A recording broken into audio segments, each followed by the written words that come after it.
राज्य व केंद्र सरकारकडे प्रलंबित असलेल्या मागण्यांसाठी आणि कलकत्ता येथे महिला डॉक्टरवर अमानुष अत्याचार करून खून केल्याप्रकरणी डॉक्टरांची माड संघटना आक्रमक झाली असून संघटनेने आजपासून बेमुदत संप पुकारलाय। आज मिरज शासकीय रुग्णालय आणि वैद्यकीय महाविद्यालय येथे डॉक्टरांनी काळ्या फिती बांधून जोरदार घोषणाबाजी करून केंद्र सरकार आणि राज्य सरकार विरोधात निषेध व्यक्त केलाय।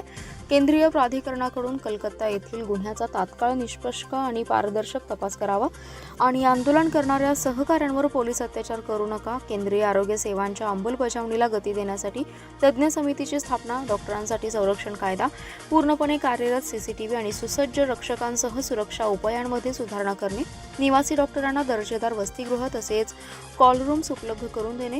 डॉक्टरांच्या सुरक्षेसाठी या 5 मागण्या शासन दरबारी प्रलंबित आहेत। जोपर्यंत मागण्या मान्य होत नाही तोपर्यंत बेमुदत संप सुरू ठेवण्याचा इशारा डॉक्टरांनी दिलाय।